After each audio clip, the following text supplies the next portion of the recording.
Have you ever looked into a stranger's eyes and seen your own soul staring back? That's what happened to Han Dok-young the night rain turned Seoul's underground tunnel into a river of neon and exhaust. He stepped off the curb without looking. He never had to look.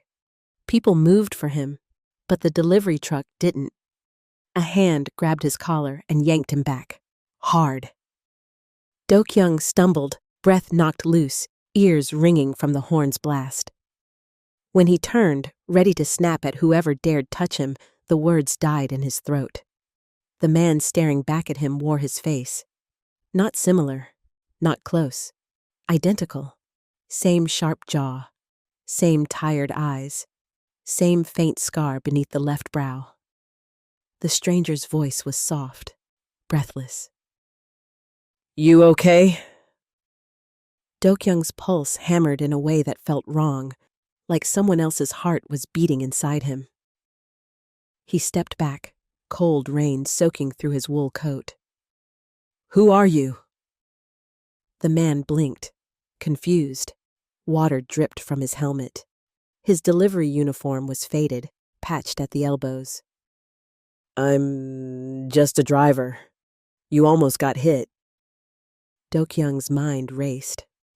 Political rivals, deepfakes, blackmail. This was a setup.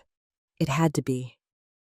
He turned without another word and walked away, phone already pressed to his ear. "Run a full background check. Now. I want everything." Behind him, the delivery driver stood alone in the rain, staring at his own trembling hands. Why does it feel like I just lost something I never had? 3 blocks away, a young woman with a camera lowered her lens. Amara Williams had been shooting the tunnel's light trails when she caught it all. 2 identical men, one in power, one in poverty, standing face to face in the downpour. She zoomed in on the photo. Her father's voice echoed in her mind, the last thing he'd said before he died. "The truth always has a twin. Find the second story, Amara. That's where justice lives." She saved the image and ran. Dok-young's world, the glass tower. Han Dok-young's office sat on the 34th floor of the National Assembly Annex, a building designed to make anyone who entered feel small. Floor-to-ceiling windows offered a view of the Han River that cost more than most Seoul residents earned in 5 years. Black leather furniture, minimalist art on the walls, abstract pieces that looked expensive because they were. Everything in the room screamed success, control, power. Everything except the man standing at the window. Dok-young stood with his forehead pressed against the cold glass, watching his breath fog the surface. Below, the city sprawled in organized chaos. Millions of lives intersecting, separating, continuing without him. He'd spent 10 years rising through the political ranks. And for what? To stand in a beautiful prison, making decisions that benefited men he'd never met, while destroying people whose names he'd never learn. His phone buzzed, the background check. He picked it up with hands that weren't quite steady. His aide's message was brief. "Report attached. You need to see this." Dok-young opened the file, and everything he thought he knew about himself cracked like glass under pressure. Name, Han Do-jin. Age, 29. Occupation, delivery worker, quick express residence. Apartment 302, Gwangjin District. Education, high school graduate. Family, none listed. Notes, orphan. Raised in state care from birth. Released at age 18. No criminal record. No political affiliations. No social media presence beyond a basic profile. Employment history shows consistent work in service industry. Dishwasher, grocery clerk, delivery driver. And then, at the bottom of the file, the line that made Dok-young's blood run cold. Birth records. Seoul Central Maternity Hospital. April 15th, 1995. 2:31 a.m. Dok-young's own birthday. The same hospital. 31 minutes after he was born at 02:00 OT, a.m. His aide entered without knocking, the way he always did. Park Min-ho had been with Do-kyung for 5 years, loyal as a dog and twice as useful. He was the kind of man who made problems disappear. Sir, Park said carefully. should I schedule a meeting with the director? Why would I need to meet with Director Yoon about this? Park's expression didn't change. Because he already knows. He called 20 minutes ago asking if you'd received the file yet. Do-kyung felt ice slide down his spine. He knew before I did? Sir, Director Yoon knows everything before anyone does. That's why he's lasted 30 years in government. Park paused. He wants to see you tonight. Eclipse. Midnight. Do-kyung turned back to the window. Below, somewhere in that sprawling city, a man with his face was delivering packages. Living a life Do-kyung had never even imagined was possible. What do you think it means? Do-kyung asked quietly. Park was silent for a moment. Then, I think it means you need to be very careful, sir. Men in your position don't have twins. They have liabilities. Do-kyung closed his eyes. I was told my entire life I was an only child. You were told what you needed to believe. Park's voice held something Do-kyung had never heard before. Pity. May I speak freely, sir? Have you ever done anything else? The system that built you doesn't like surprises.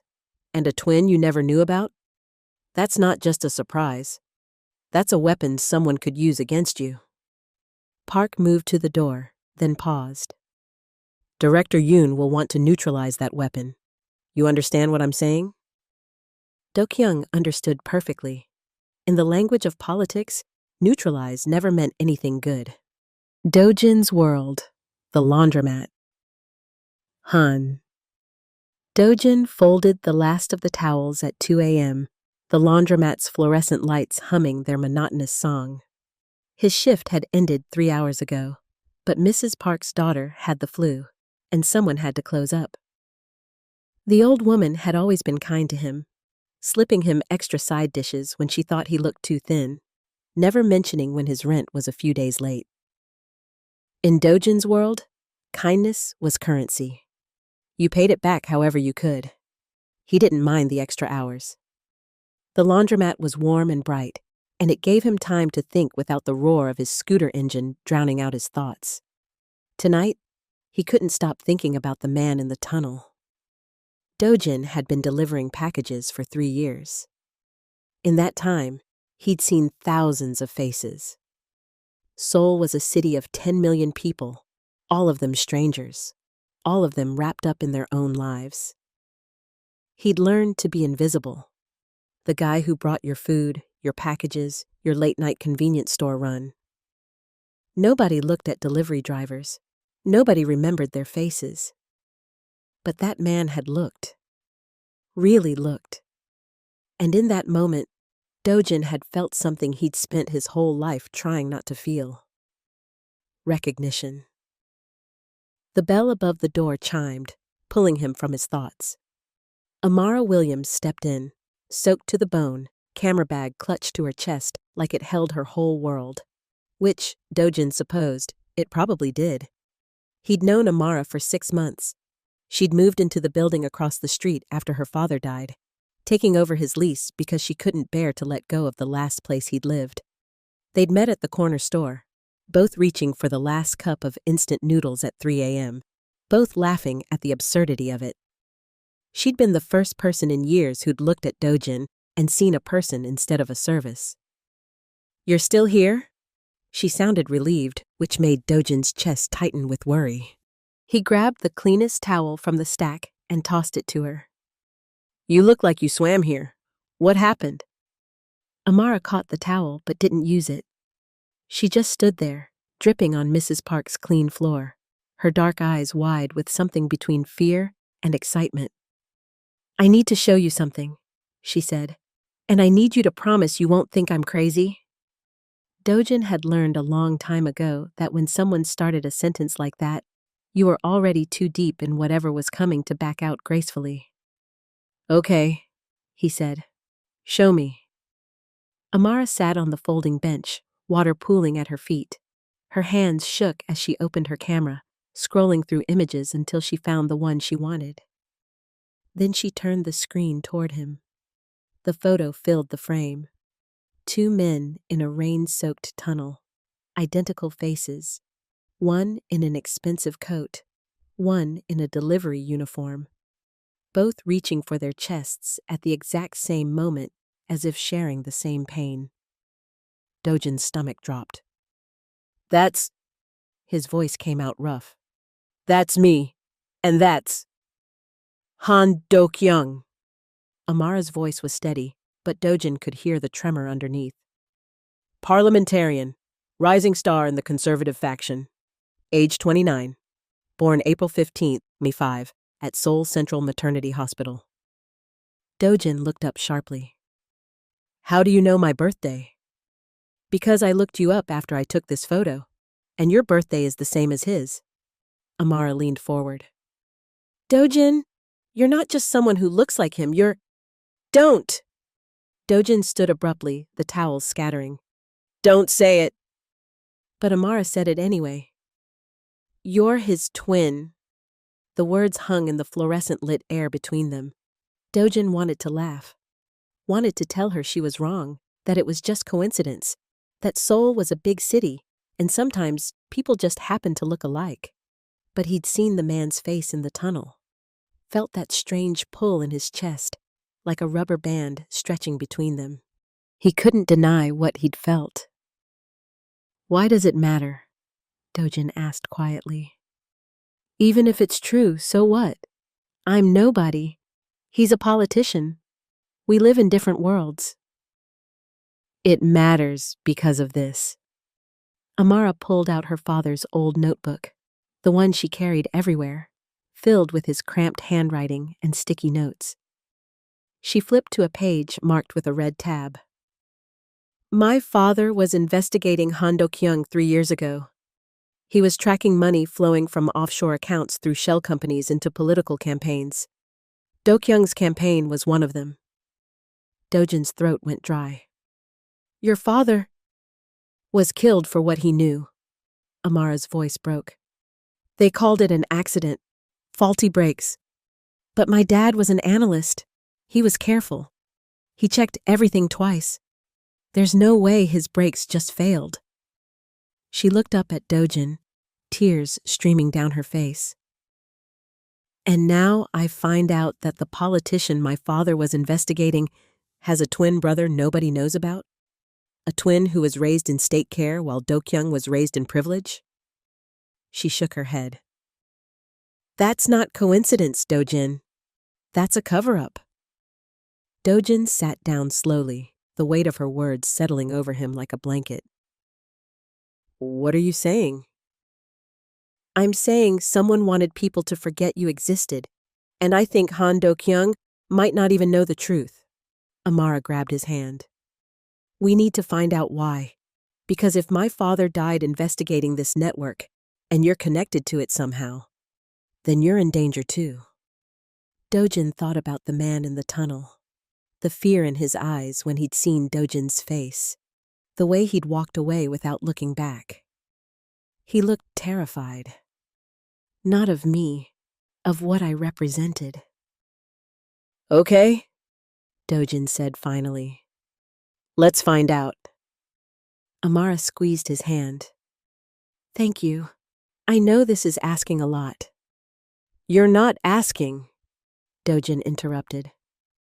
you're trusting me with something that matters. With your father's memory.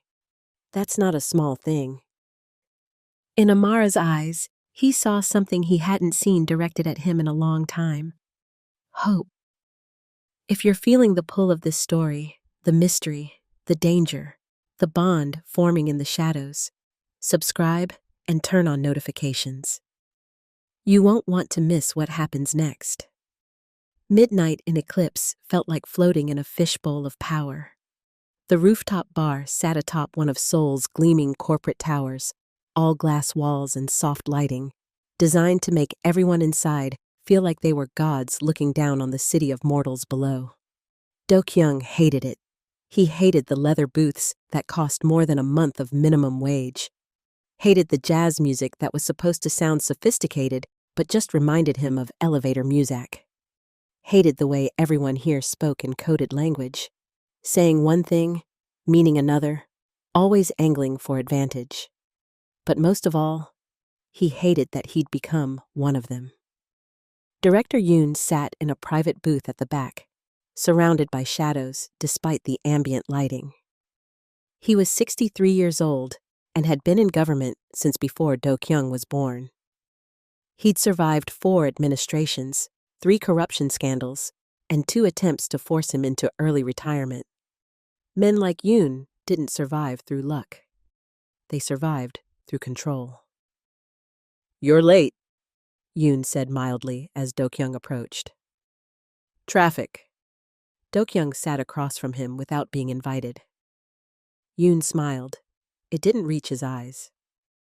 "How long have we worked together, Do-kyung?" 5 years. 5 years. And in that time, I've watched you rise from a junior staffer to a parliamentarian with real influence. You've done well. The infrastructure vote last month, the media silence on the audit leak, clean, efficient work. Do-kyung said nothing. In conversations with Yoon, silence was often the safest response. "I've invested considerable resources in your career," Yoon continued. "Political capital, financial backing, protection from certain scrutinies that might have derailed a less supported candidate." He leaned forward slightly. "So I hope you understand that when I give you advice, it comes from a place of genuine concern for your future." "What advice?" Yoon slid a tablet across the table. On the screen, surveillance photos. Dojin outside the laundromat. Dojin making a delivery. Dojin talking with Amara on a street corner at night. And in every photo, his face, Do-kyung's face, stared back at them. "This," Yoon said quietly, "is a problem." Do-kyung forced himself to look away from the screen. "He's just a delivery driver. Nobody important." Nobody's just anything when they have the face of a rising parliamentarian. Yoon's voice hardened. "Do you know what people will say when they see these photos? When tabloids start asking questions?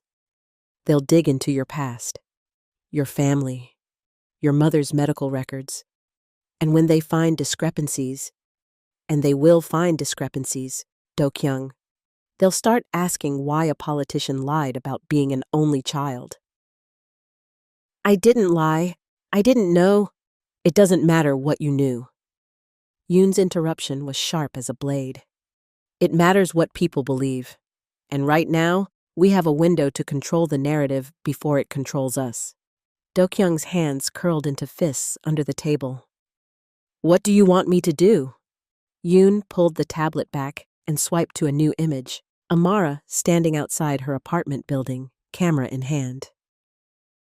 "This girl," Yoon said softly. "Amara Williams, 27, freelance photographer, daughter of James Williams, former analyst for the National Audit Office." He paused. "Do you remember James Williams?" Do-kyung's blood ran cold. "He died 3 years ago. Car accident." "Convenient timing.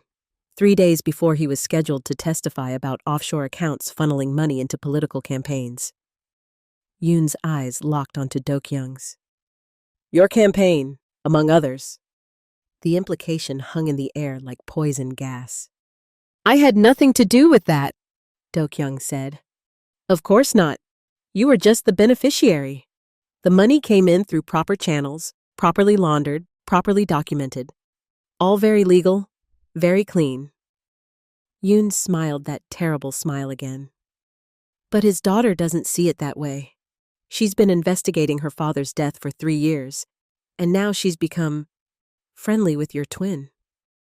Do-kyung felt sick. What does she know? More than she should. She's been taking photos, following money trails, asking questions to people who don't like being questioned. Yoon leaned back. She's persistent, like her father, and just as dangerous. So what do you want? I want you to make them both disappear. The words landed like stones dropping into still water, sending ripples through everything Do-kyung thought he understood about the world he'd built. Disappear, he repeated slowly. Frame it however you want. A scandal. Your twin brother trying to blackmail you. The girl helping him. Plant evidence if you need to. Just make sure that when the story breaks, it's the story we want told. Yoon's voice was reasonable, almost paternal. You're a smart man, Do-kyung. You understand how this works. Collateral damage is unfortunate, but necessary. Do-kyung thought of his brother, and he knew now that's what Dojin was, his brother, standing in the rain, saving his life.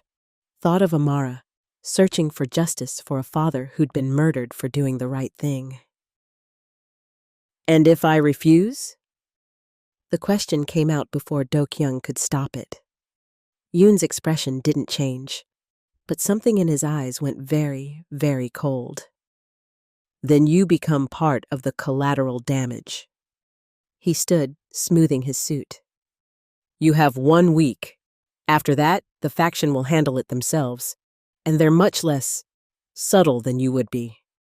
He walked away, leaving Do-kyung alone with the city lights and the weight of an impossible choice.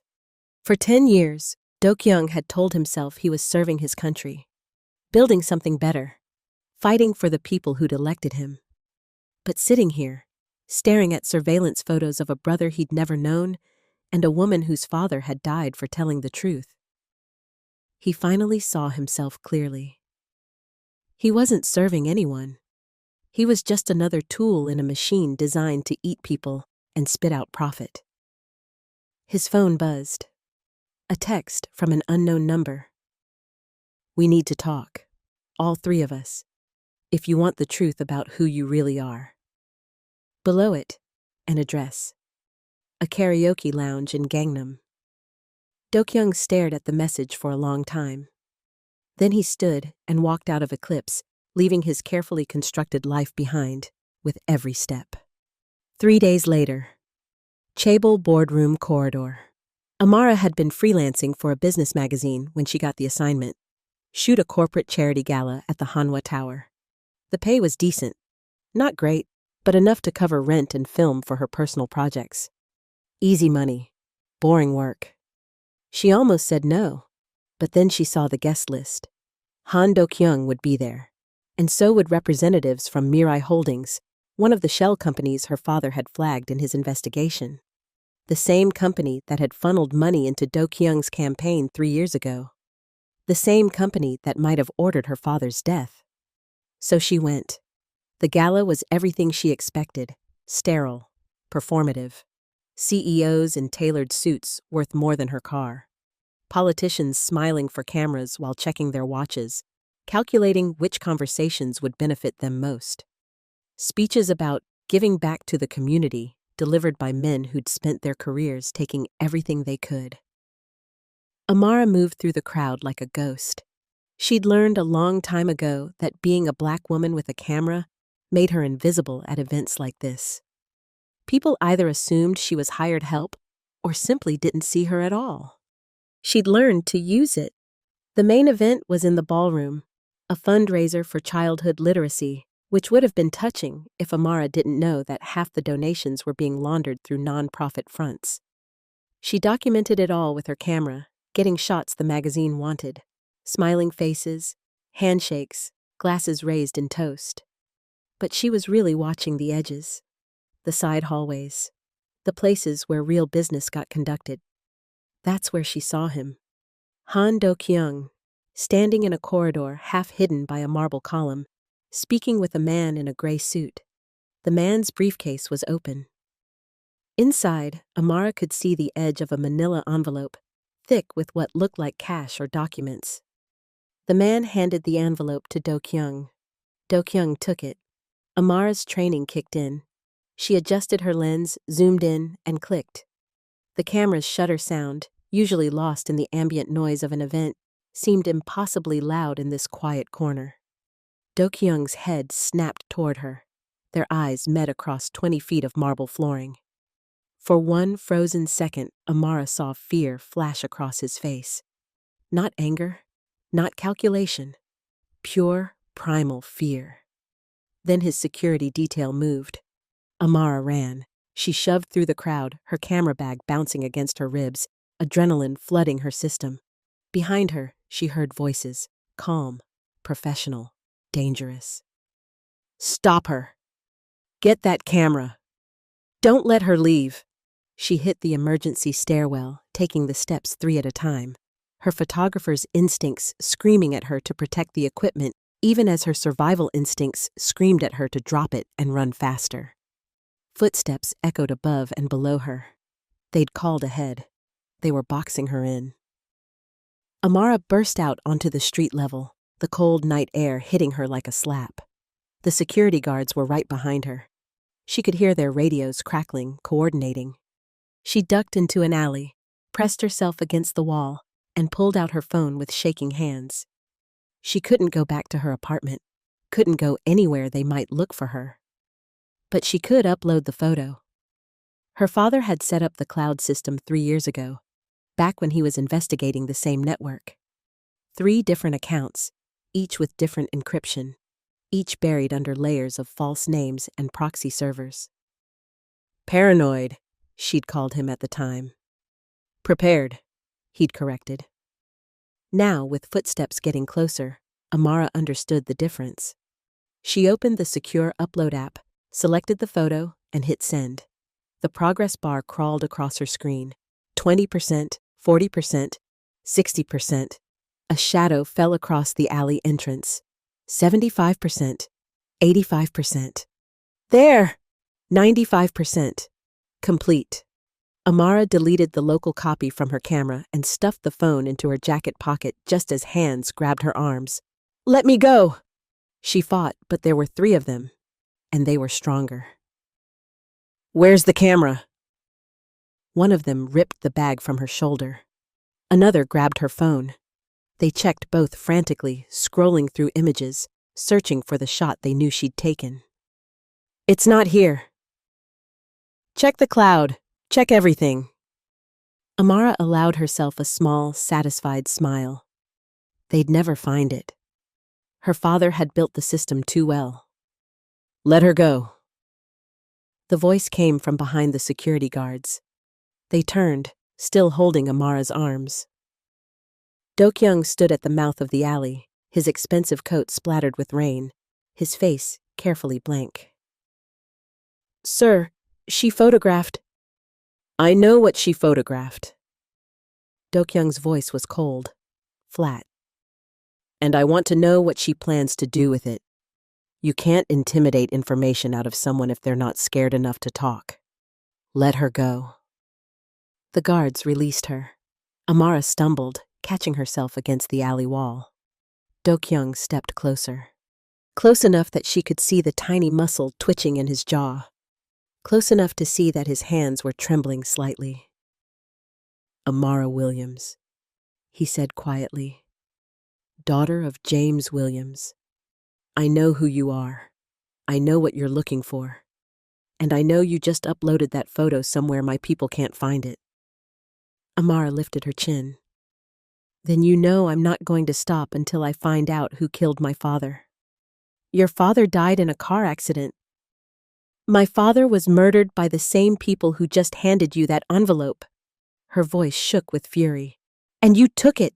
You looked them in the eye and took their blood money, just like you did 3 years ago when they bought your campaign. Do-kyung flinched. It was barely visible, just a slight tightening around his eyes. But Amara saw it. You don't understand how this works, Do-kyung said. Then explain it to me. Explain how a man who ran on a platform of government transparency is taking bribes from the same criminal network that killed an anti-corruption analyst. Explain how you sleep at night. The muscle in Do-kyung's jaw twitched again. When he spoke, His voice was barely above a whisper. I don't. The admission hung between them. Do-kyung's security detail shifted uncomfortably. This wasn't the script they were used to. Sir, we should leave us. Do-kyung didn't look at them. All of you, now. They hesitated, then obeyed. Amara heard their footsteps retreating, leaving her alone with a man who could destroy her with a single phone call. You have a twin brother, Amara said. Did you know that? Do-kyung's expression cracked. How do you... I photographed you two in a tunnel 4 days ago. He saved your life, pulled you back from a truck, and you didn't even thank him. She stepped closer. His name is Han Do-jin. He's a delivery worker. He lives in a tiny apartment in Gwangjin district and works 3 jobs to make rent. And he has your exact face. Do-kyung's breathing had gone shallow. That's not possible. It's documented. Same birthday, same hospital, same mother, but somehow you were raised in a family with money and connections while he was dumped in state care. Amara pulled out her phone. The security guards had given it back at Do-kyung's command and showed him the tunnel photo. Tell me that's coincidence. Do-kyung stared at the image for a long time. In the photograph, his face looked haggard, lost, but Do-jin's expression, caught in the moment of concern, reaching out, looked softer, kinder, more human.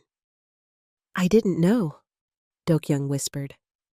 I swear I didn't know.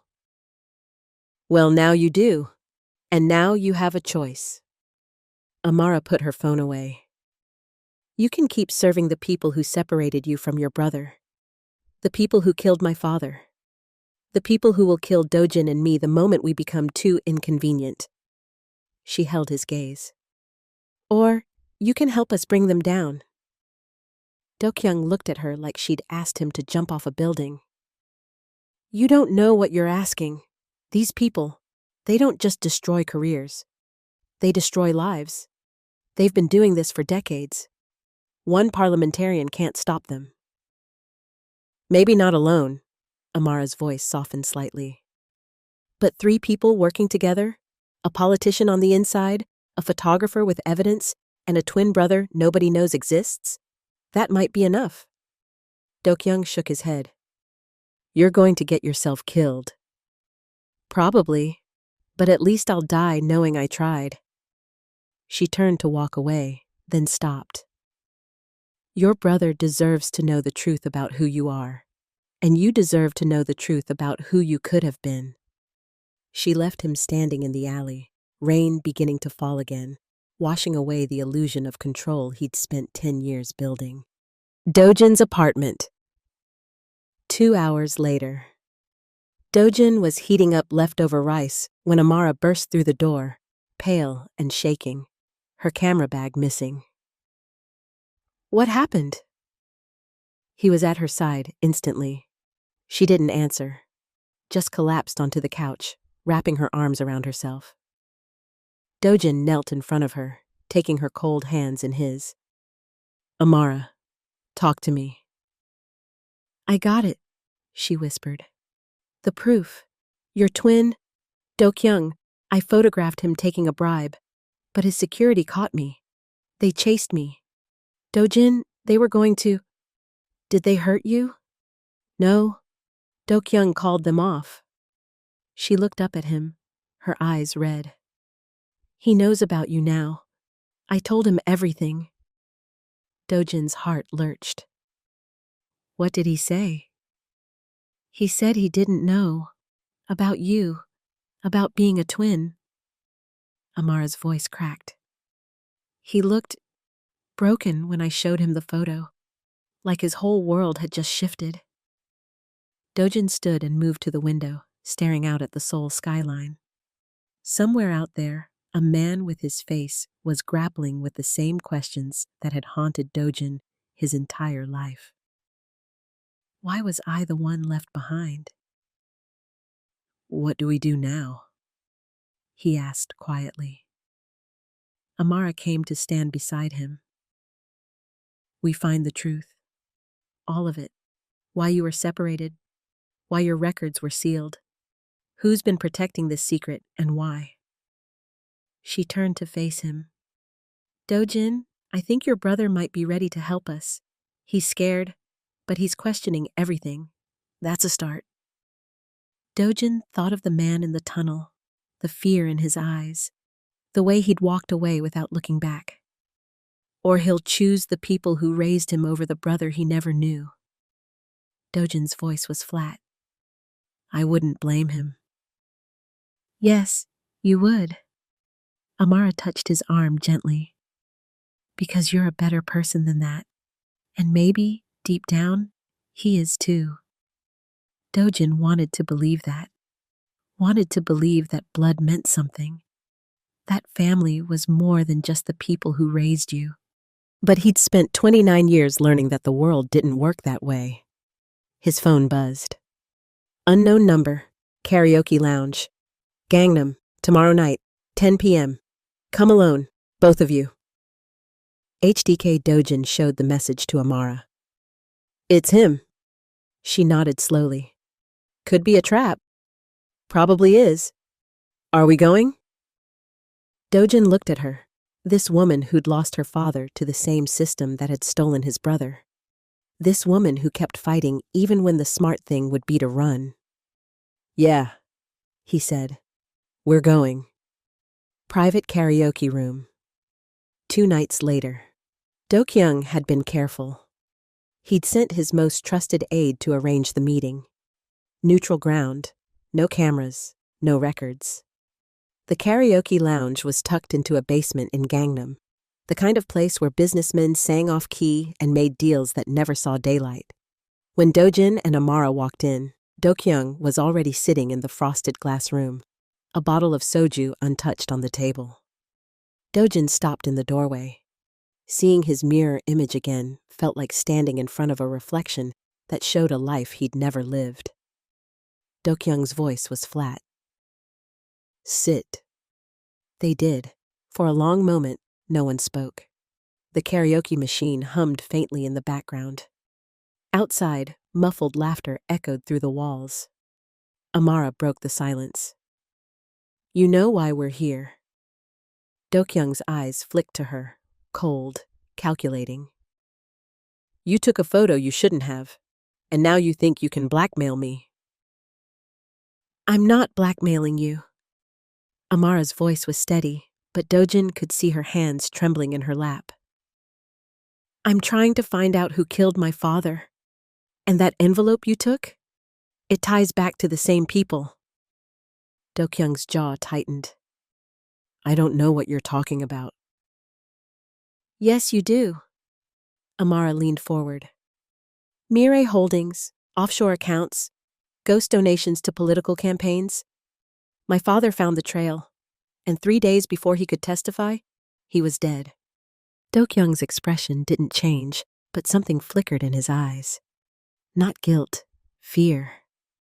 I serve my country, he said quietly. Everything I do is within the law. Is it? Amara's voice rose. Because from where I'm sitting, you're just another cog in a machine that eats people like my father and spits them out.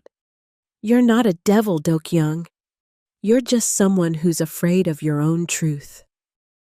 The words hit like a slap. Do-kyung's hands curled into fists on the table. For the first time, his mask cracked. You have no idea what you're saying. Then tell me I'm wrong. Amara's eyes burned. Tell me you don't know what that envelope was for. Tell me you're not terrified of the people who gave it to you. Silence. Dojin finally spoke, his voice soft. I don't know who I am, but I know I have your face, and I know someone tried to make sure we never met. Why? Do-kyung looked at him, really looked, for the first time, and what he saw shook him. Not an enemy, not a spy, just a man trying to survive. A man who could have been him if life had dealt different cards. He's everything I gave up to be here. I'll look into it, Dokyung said finally. His voice was tight. But if you're lying, if this is some kind of setup, we're not lying, Dojin said. We just want the truth. Dokyung stood, smoothing his jacket. Then stay out of sight. The people I work with don't forgive mistakes. He walked to the door, then paused. Without turning, he said, Seoul Central Maternity, 1995. Check the records. If there's a connection, it'll be there. And then he was gone. Amara exhaled shakily. Do you trust him? Dojin stared at the empty doorway. I don't know, but I think he's starting to question everything he believed. Do-kyung's office. Morning. The hospital records arrived in a sealed envelope. Do-kyung opened it alone, the morning light slanting through his office windows. Inside, 2 birth certificates, same date, same hospital, same mother. Han Ye-jin, twins, male, born 2/14 and 02/31. Do-kyung's hands shook. He'd been told his whole life he was an only child. His mother had died when he was 8, and his father, a mid-level bureaucrat, had raised him with one clear message. You are special. You will rise above. But if he had a twin, that meant everything was a lie. Why was I kept and he was given away? He thought of Dojin's worn jacket, his kind eyes, his simple, honest life. That could have been me. The thought was unbearable. His phone buzzed. A text from Director Yoon. We need to talk, now. Skybridge. LED screens everywhere. Do-kyung met Yoon on the glass skybridge connecting the National Assembly to the administrative tower. Rain streaked the windows, blurring the city below. Yoon didn't waste time. There's a problem. What problem? Your twin. Yoon's voice was ice. Someone leaked photos of you two to a tabloid. They're calling it The Politician and His Shadow. It's trending. Do-kyung felt his world tilting. How? Does it matter? Yoon's eyes narrowed. The faction is unhappy. They're questioning whether you can be trusted, whether you're a liability. I've done everything you asked. And yet here we are. Yoon stepped closer. You were chosen, Do-kyung. Not born into power. Chosen. Because you were controllable. Smart, but not too curious. Ambitious, but not too moral. But now you're asking questions, and that makes people nervous. Do-kyung's voice was low. What do you want? The girl, the delivery driver. Make them disappear, permanently, or we'll make you disappear instead. The words hung in the rain-soaked air. Do-kyung had known this moment would come. He'd always known. You didn't serve the system without eventually becoming expendable yourself. But standing here, staring at Yoon's cold, indifferent face, he realized something. I'm not a leader. I'm a puppet. And for the first time in his life, he wanted to cut the strings. I'll handle it, he lied. Yoon smiled. Good. The faction appreciates your loyalty. As Yoon walked away, Do-kyung stood alone on the skybridge, rain hammering the glass. He pulled out his phone and called Dojin. We need to meet, tonight, and bring Amara. Dojin's apartment. Nightfall. Dojin hung up, his stomach churning. Amara looked up from her laptop. What did he say? He wants to meet, says it's urgent. It's a trap. Maybe. Dojin sat beside her. Or maybe he's finally ready to pick a side. Amara closed her laptop. Dojin, you don't know him. He's a politician. He's been playing this game his whole life. And what if he wants out? Amara's eyes softened. Then he's the most dangerous man in Seoul, because people who walk away from power don't just lose their careers, they lose their lives. Dojin thought of Do-kyung's voice on the phone, tight, almost desperate. We have to go, Dojin said. If there's even a chance he's telling the truth, we have to try. Amara stared at him for a long moment, then she nodded. Okay, but we do this smart. We record everything, and we have an exit plan. Dojin squeezed her hand. Always. She's braver than anyone I've ever met, and she's trusting me to keep her safe. The weight of that responsibility settled in his chest like an anchor. But he didn't let go. Logistics warehouse, container yard, rain. The meeting place was a shipping warehouse near the port. Rows of rusted containers, puddles reflecting yellow security lights. The smell of salt and diesel. Dojin and Amara arrived first. Dojin's hands were clammy. Amara's camera was hidden in her jacket, recording. When Do-kyung stepped out of the shadows, he looked different. His suit was rumpled, his tie loose. His eyes, sharp and controlled for so long, were wild. They're coming for you, he said without preamble. Dojin stepped forward. Who? Everyone. Do-kyung's voice cracked. Yoon, the faction, the organized crime network they've been working with for years. They don't care about the law. They don't care about truth. They just want control. And you two, you're loose ends. Amara's voice was steady. Then help us. You have power. Use it. I don't have power. Do-kyung laughed bitterly. I'm a mascot, a face they trot out to sell their policies. I thought I was building something. I thought I was serving my country, but I was just helping them rob it. Dojin's heart twisted. This was the man who'd ordered surveillance on him, the man who'd considered having him erased. But right now, he just looked broken. Then let's burn it down, Amara said. You have access. You know where the bodies are buried. Give us the files, and we'll make sure the world sees them. Do-kyung shook his head. If I do that, I'm dead. If you don't, Dojin said quietly, we all are. For a long moment, Do-kyung just stared at his twin, at the life he could have lived, the honesty he could have kept. Then headlights flooded the yard. 3 black sedans screeched to a stop. Doors opened. Men in suits stepped out, muscle hired by the criminal syndicate that controlled the politicians. Yoon's voice echoed across the container yard. Do-kyung! Step away from them! Do-kyung's breath came fast. Dojin grabbed his arm. Run! Now! But it was too late. 2 men grabbed Amara. She fought, screaming, but they were stronger. They dragged her toward the cars. No! Dojin lunged forward, but someone tackled him to the ground. Pain exploded through his ribs.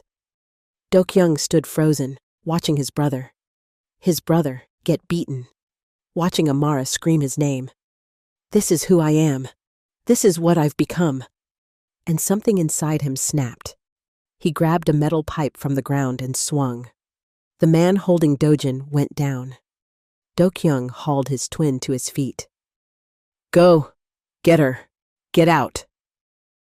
What about you? Do-kyung's smile was broken. I'm done running. He turned and walked toward Yoon, hands raised. You want a scandal? Do-kyung shouted. I'll give you one. Yoon's expression darkened. You're making a mistake. No. Do-kyung's voice rang out, clear and final. I already made it, but I'm fixing it now. Behind him, Dojin and Amara ran into the shadows. And Do-kyung stood alone, facing the men who'd built him, knowing he was about to destroy everything. This is what it means to choose. Not power, not safety. Truth. 3 days later, National Assembly press room. The press conference was supposed to be routine. Budget announcements, policy updates, nothing newsworthy. But when the doors opened, Han Do-kyung walked in alone. No aides, no security. Just him, a USB drive, and a decision. The room went silent. Cameras turned. Reporters leaned forward. Do-kyung stepped up to the podium, his hands shaking. He plugged the USB into the laptop connected to the LED wall behind him. Files appeared. Bank records, shell companies, names, dates, photos of envelopes exchanging hands, audio recordings of meetings where laws were sold like stock options. And at the center of it all, Director Yoon, 3 cabinet members, a chaebol chairman, and a network of organized crime figures who'd been operating with government protection for over a decade. A reporter stood. "Parliamentarian Han, what is this?" Do-kyung's voice was quiet, but it carried. "This is the truth. For 10 years, I believed I was serving my country, but I was serving a system that profits from corruption, silence, and fear. A system that murdered investigators, silenced whistleblowers, and erased anyone who threatened its control." He paused, his throat tight. "Including my own twin brother." The room erupted. Do-kyung raised his hand. "I don't expect forgiveness. I don't expect mercy. I just want the people of this country to know that the men who claim to lead them have been lying for years. And I was one of them." He pulled out a photo, the one Amara had taken. Him, the envelope, Mirai Holdings. "This is me accepting a bribe. And this," he pointed to the files on the screen, "me, is everyone else who did the same." Security moved toward the stage, but it was too late. Every major news outlet in the country was broadcasting live. The truth was out. As they pulled him away, Do-kyung's eyes found the back of the room. Dojin stood there, quiet and steady. Beside him, Amara held her camera, tears streaming down her face. Do-kyung smiled. A real smile. The first one in years. "I may lose everything, but for the first time, I'm free." 2 weeks later, Busan train station. The trial would take months. Do-kyung's testimony had triggered investigations across 3 ministries. Director Yoon and 4 others were in custody. The rest had fled. But the system, the real system, was cracking. Dojin stood on the platform, a duffel bag over his shoulder. Beside him, Amara adjusted her camera strap. "You sure about this?" she asked. Dojin smiled. "You said you wanted to travel, document real stories. This is our chance." "And your brother?" Dojin glanced at the horizon. "He's where he needs to be, fighting a different kind of battle." The train pulled in, brakes hissing. They boarded together, finding seats by the window. As the city blurred past, Amara leaned her head on Dojin's shoulder. "You know, when I first saw you 2 in that tunnel, I thought you were opposites. Power and poverty, darkness and light. And now? Now I think you're both just human, trying to survive a world that wanted to break you." Dojin laced his fingers with hers. "We're not broken anymore." Amara smiled. "No, we're not." The train rolled south, toward the ocean, toward a future they'd build together. Not from power or wealth, but from trust, courage, and the quiet, revolutionary act of choosing each other. Because sometimes the most inspirational thing you can do is walk away from what was never truly yours. And the most motivational truth is this: family isn't who you're born to. It's who you choose when everything else falls apart. Busan Rooftop Cafe, 6 months later. The cafe was small, tucked between residential buildings with a view of the sea. Dojin had saved for 3 years to open it. Now, with Amara's photography business operating from the back room, it finally felt real. They called it Second Story, a name that honored the truth Amara's father had taught her to chase. The door chimed. Dokyoung walked in. He looked different, thinner, tired, but his eyes were clear. Dojin stood, uncertainty flickering across his face. They hadn't spoken since the trial ended. Dokyoung had been under house arrest, then probation. The reformist faction had protected him from prison, but his political career was over. "Hey," Dokyoung said quietly. "Hey." For a moment, they just stared at each other. Two men, identical faces, different lives. But finally, standing on equal ground. Dojin pulled out a chair. "Coffee?" Dokyoung smiled. "Yeah, that'd be nice." Amara brought 2 mugs, setting them down gently. She squeezed Dojin's shoulder, then returned to her desk, giving them space. They sat in silence for a while, the sound of waves and morning traffic drifting through the open window. Dokyoung wrapped his hands around the mug. "I wanted to say, I'm sorry." Dojin looked up. "For what?"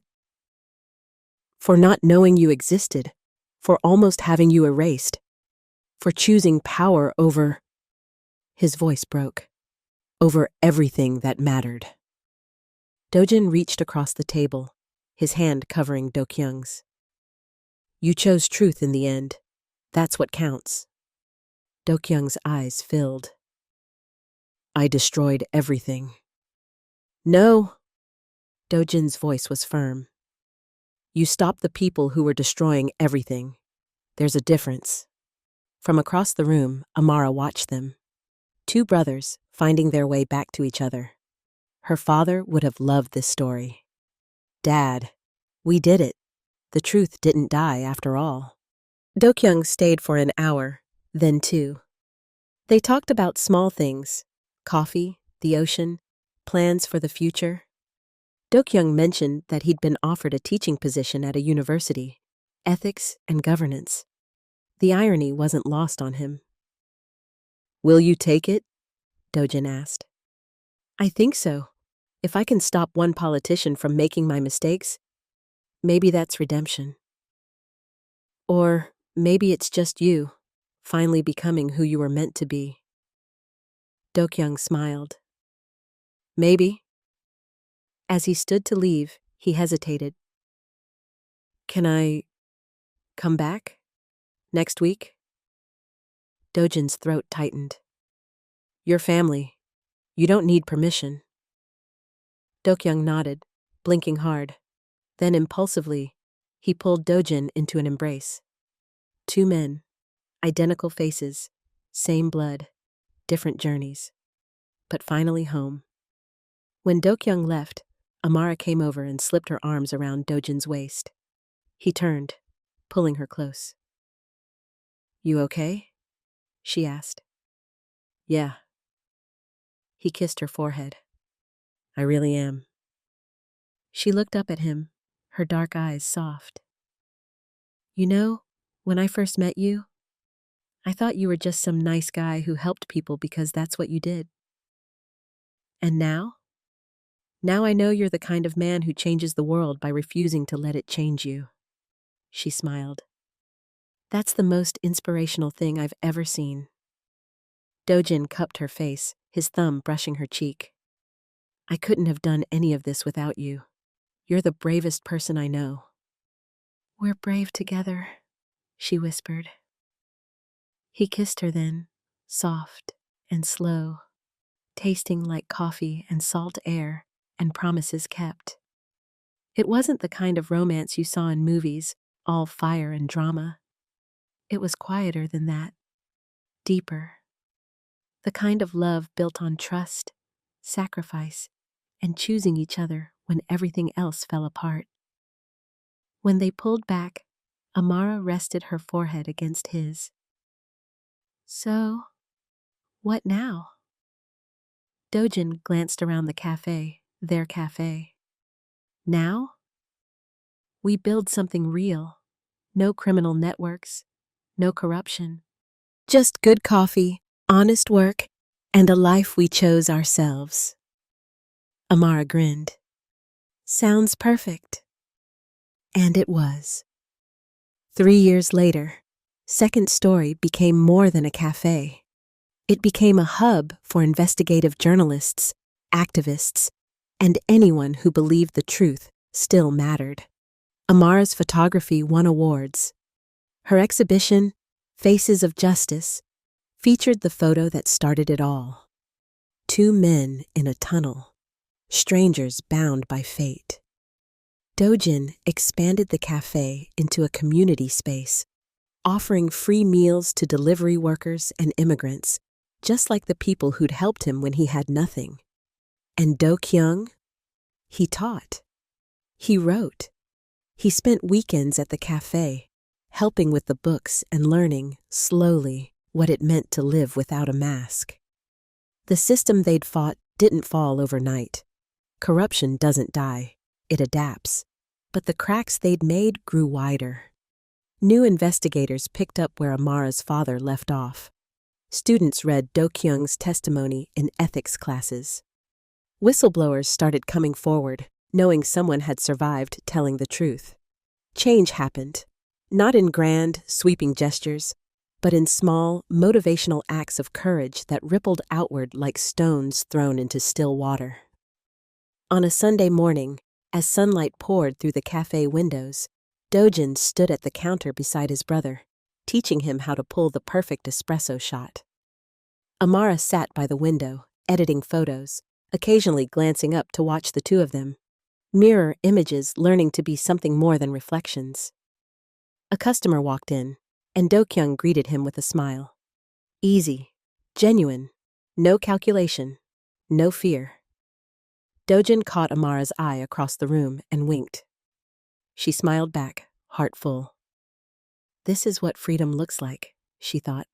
Not power, not wealth, just people choosing truth, choosing family, choosing love. And somewhere, in the space between heartbeats, 2 men who'd once been strangers felt the same pull they'd felt that rainy night in the tunnel. Not fear this time. Recognition. You are my brother. You are my home. The coffee machine hissed. The morning light turned golden. The ocean sang beyond the window. And for the first time in their lives, both brothers felt whole. If this story moved you, if you felt the weight of their choices, the power of their courage, or the quiet beauty of family rediscovered, then let us know in the comments. What would you have done in Do-kyung's place? And if you want more stories like this, stories of truth, sacrifice, and love that heals, subscribe and turn on notifications. Because every week, we bring you narratives that remind us what it means to be human. Thank you for spending these 50 minutes with us. We'll see you in the next story.